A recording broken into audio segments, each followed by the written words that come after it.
Assalamualaikum anak-anakku kelas 6A dan 6B. Ibu akan menjelaskan tentang perkembangbiakan tumbuhan secara generatif. Kebetulan sekarang Ibu sedang berada di halaman sekolah.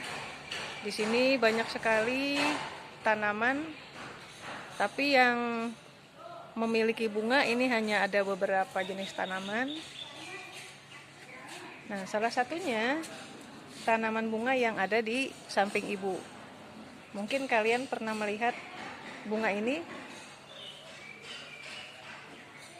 Nah, kira-kira bunga apa itu ya? Sebagian besar orang menyebutnya ini adalah bunga sepatu atau kembang sepatu. Ya. Kalau kita perhatikan, ini ada beberapa bagian. Yang paling bawah ini adalah kelopak bunga, kemudian ada mahkotanya. Nih bagian yang paling cantik dan paling menarik. Ini yang pada bagian tengah ada benang sari dan putik. Pada bagian-bagian bunga ini mempunyai fungsi masing-masing. Dan pada bagian bunga juga ada yang namanya bakal biji. Bakal biji nanti berkembang menjadi biji yang akan menjadi alat untuk perkembangbiakan. Nah, apa sebenarnya perkembangbiakan secara generatif itu?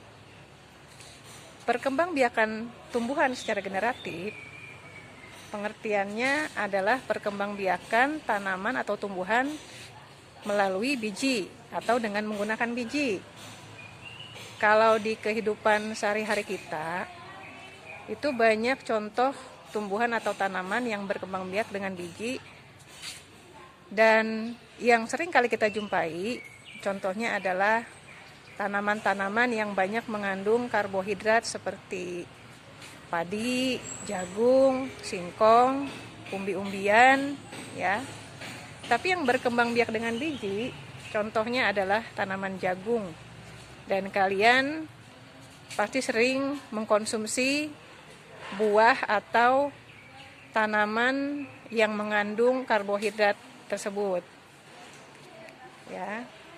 Dan fungsi tanaman selain untuk kita konsumsi, itu juga bisa kita manfaatkan untuk keindahan, untuk menghasilkan oksigen yang kita butuhkan. Nah, tadi sudah Ibu jelaskan bagian-bagian bunga, dan salah satunya itu terdapat bakal biji. Bakal biji itu terbentuk dari suatu peristiwa yang namanya penyerbukan. Bagaimana terjadinya penyerbukan? Nah, ini kita perhatikan pada bagian tengahnya.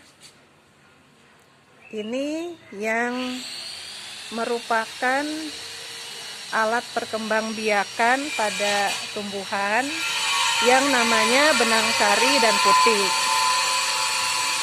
Sebelum Ibu lanjutkan, ini mungkin ada sesuatu yang cukup mengganggu ya, sehingga mungkin suara Ibu tidak terlalu jelas, karena di sekolah kita memang sedang ada pembangunan, tapi mudah-mudahan kalian dapat menangkap suara Ibu.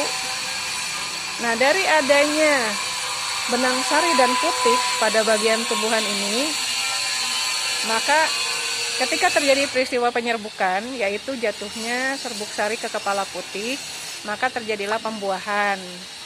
Nah, pembuahan ini nanti akan menghasilkan buah, dan bakal biji yang ada setelah terjadinya proses penyerbukan itu berkembang menjadi biji.